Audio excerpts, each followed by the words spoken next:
अब कॉर्वस ने रूडो को बता दिया है कि नो मैन लैंड के अंदर जाकर उसे वापस सफीयर पर जाने का रास्ता मिल सकता है, जिस वजह से रूडो वहाँ जाने के लिए उतावला हो गया है। पर एंजिन ने उसे वहाँ पर अकेले जाने से मना किया है और साथ ही साथ उसे अपनी पावर्स के बारे में जानने के लिए कहा है। तो क्या अब रूडो अपनी पावर के बारे में अच्छे से सीख के नो मैन लैंड में जाने के लिए तैयार हो पाएगा, या फिर अभी और भी काफी सारी मुसीबतें हैं जो कि उसी का इंतजार कर रही हैं। तो चलिए देखते हैं कि आगे क्या होता है। तब यहाँ रूडो के हाथ में काफी दर्द हो रहा होता है, जिस वजह से वो पानी की मदद से उस दर्द को शांत करने की कोशिश कर रहा होता है। पर जैसे ही रूडो अपने रूम में वापस जाता है, वैसे वो देखता है कि रियो उसके बेड के ऊपर लेटी हुई है, जिसे देखकर वो हैरान हो जाता है। आखिरकार तुम सुबह सुबह 4 बजे मेरे रूम में क्या कर रही हो, और आखिरकार तुम यहाँ पर आई कैसे? मेरा रूम तुम्हारे रूम से ऊपर है, तो इसलिए मुझे सुनाई दिया कि तुम चिल्ला रहे हो, और इसी वजह से मैं तुम्हें विंडो से देखने आ गई। क्या तुम अपने हाथों की वजह से चिल्ला रहे थे? जब मैं ग्लव्स को पहन लेता हूँ तब ये ज्यादा दर्द नहीं करते हैं, पर फिर भी मुझे इन्हें धोना पड़ता है और इसी वजह से मुझे दर्द होता है। आखिरकार तुम्हारे हाथों को हुआ क्या है? इसके बारे में तो तुम्हें मेरे बेकार से पेरेंट्स से पूछना चाहिए। पेरेंट्स हमें काफी चीजें देते हैं और उनमें से कुछ अच्छी होती हैं और कुछ बुरी। मैंने सही कहा ना? तो रियो वहाँ से चली जाती है। तब कॉर्वस रूडो को बताता है कि उसका अभी फुल फेस तैयार नहीं हुआ है, जिस वजह से उसे अपने आगे की तैयारी करते रहना चाहिए।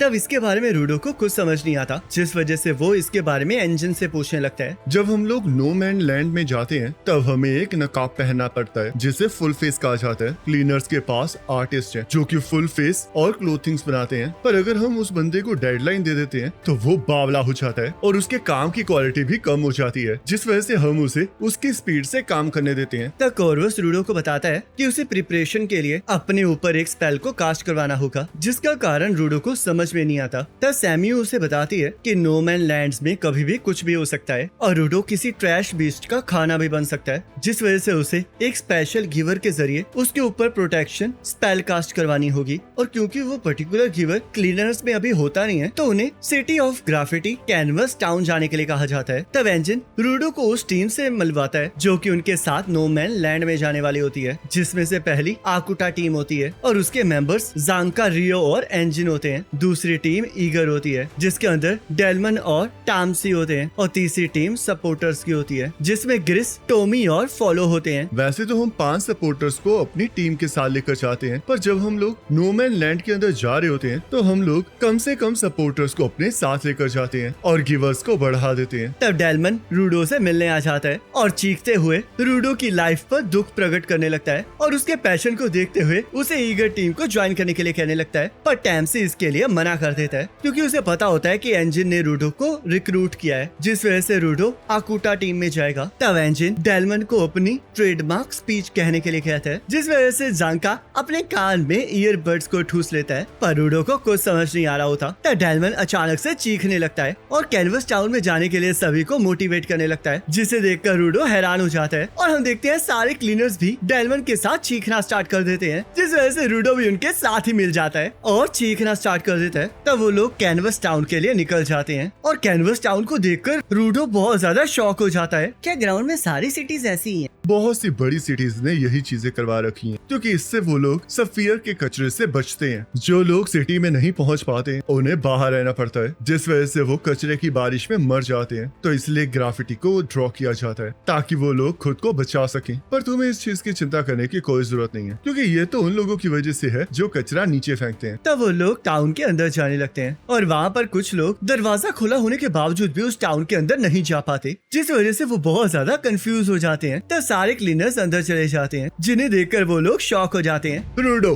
चिंता मत करो, जब तक तुम किसी बैड इंटेंशन से अंदर नहीं आ रहे हो तब तक तुम इस दरवाजे को क्रॉस कर सकते हो। तब रूडो भी टाउन के अंदर चला जाता है। तब हम देखते हैं वहाँ पर सभी लोग फ्रीली दीवारों के ऊपर ग्राफिटी कर रहे होते हैं। ग्राउंड में बहुत सारे लोगों को पेंट करना बहुत पसंद है, पर सभी को ये अच्छा नहीं लगता है, जिस वजह से ये कैनवस टाउन बनाया गया है जहाँ पर सभी लोग जो चाहे उस आर्ट को बना सकते हैं। तो क्या हम लोग यहाँ पर आर्ट को देखने आए हैं? नहीं, हम यहाँ पर आर्टिस्ट गिवर को देखने आए हैं, जो कि यहीं पर रहता है। वो जब भी किसी चीज को ड्रॉ करता है वैसे उसके ऊपर प्रोटेक्टिव स्पेल एक्टिवेट हो जाती है, जैसे कि वो सोचे कि इस दीवार पर कोई भी अटैक ना करे, तो वो अपनी ड्राइंग के अंदर उस फीलिंग को डाल देते हैं, जिस वजह से इस वॉल पर कोई हमला नहीं कर पाता। जैसे कि तुमने उन लोगों को तो देखा ही था ना, जो कि टाउन के अंदर एंटर नहीं कर पा रहे थे, वो भी गिवर की स्पेल है, जिसकी वजह से बुरे इंटेंशन वाले लोग सिटी से बाहर ही रहते हैं। तब एंजिन के साथ एक बच्चा टकरा जाता है जो कि रो रहा होता है है और रियो एंजिन को चिढ़ाने लगती है कि उसने उस बच्चे को रुला दिया है। तब कैनवस टाउन का मेयर वहाँ पर आ जाता है और एंजिन उसे बताता है कि वो वहाँ पर गॉब्स से मिलने आया है, जिस वजह से मेयर उसे बताता है कि गॉब्स सुबह ही मर चुका है। तब सभी लोग बहुत उदास हो जाते हैं और गॉब की बॉडी को देखने चले जाते हैं। गॉब बॉडी पोल्यूशन से मरा है क्योंकि ये सेफ जोन के अंदर अपनी आर्ट से सेटिस्फाई नहीं था, जिस वजह से ये पॉल्यूटेड जोन्स में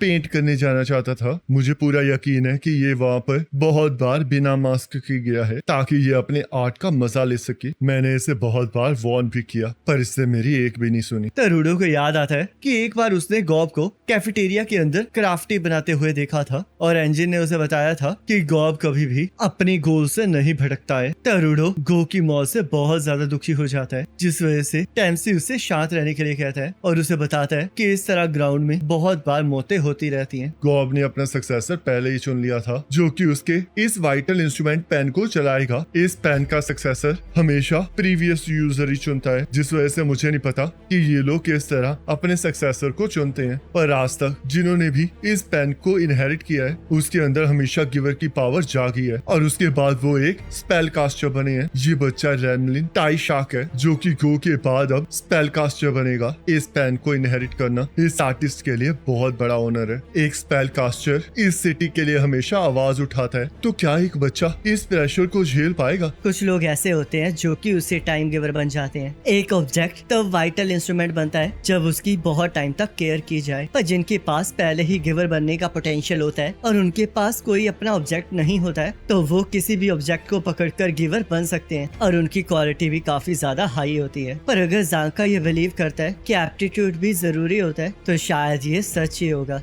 एप्टीट्यूड तो बात की बात है पर किसी वाइटल इंस्ट्रूमेंट को पास करना बहुत ज्यादा रेयर है। तब मेयर एंजिन से माफी मांगने लगता है क्योंकि रेमलिन अभी स्पेल कास्टर की जॉब के लिए तैयार नहीं होता और क्योंकि गॉब रेमलिन के लिए एक सिबलिंग की तरह था तो इसलिए उसके लिए दुख बहुत ज्यादा है। तब मेयर गॉब को याद करके रोने लगता है क्योंकि गॉब ने हमेशा अपनी आर्ट से प्यार किया होता है और मेयर भी उसी चीज को प्रोटेक्ट करने के लिए मेयर बना होता है। तब एंजिन भी गॉब को याद करने लगता है और बाकी सभी लोग भी काफी उदास होते हैं। तब एंजिन रेमलिन को बाय कह के वहाँ से जाने लगता है पर तभी रेमलिन अचानक से चीखना स्टार्ट कर देता है और सभी को उदास ना होकर सेलिब्रेट करने के लिए कहता है। तब रेमलिन गॉब का पेन लेकर छत पर चला जाता है। गॉब मर चुका है जिस वजह से मैं बहुत ज्यादा सैड हूँ, पर अगर हम ऐसे ही रोते रहेंगे तो गॉब अपनी आफ्टर लाइफ में कभी खुश नहीं होगा। तब रेमलिन जैसे ही उस पेन का ढक्कन खोलता है वैसे ही उसकी गिवर की पावर जाग जाती है जिससे कि वो पेन एक ब्रश में कन्वर्ट हो जाता है और रेमलिन जैसे ही उस ब्रश से एक आर्ट बनाता है तो हम देखते हैं उसके सारे स्प्रे कैन भी एक्टिवेट हो जाते हैं और उनमें से पटाखे निकलने स्टार्ट हो जाते हैं, जिस वजह से रेमलिन सभी को पार्टी करने के लिए कहता है। तो ये देखकर सभी लोग खुश हो जाते हैं और फिर से पेंट करना स्टार्ट कर देते हैं और रूडो को भी ये देखकर रेगुटो की याद आ जाती है। और गाइस इसी के साथ ये एपिसोड खत्म हो जाता है। अब नेक्स्ट एपिसोड का लिंक आपके स्क्रीन पर आ रहा होगा, उस पर क्लिक करके अगले एपिसोड को देख सकते हो।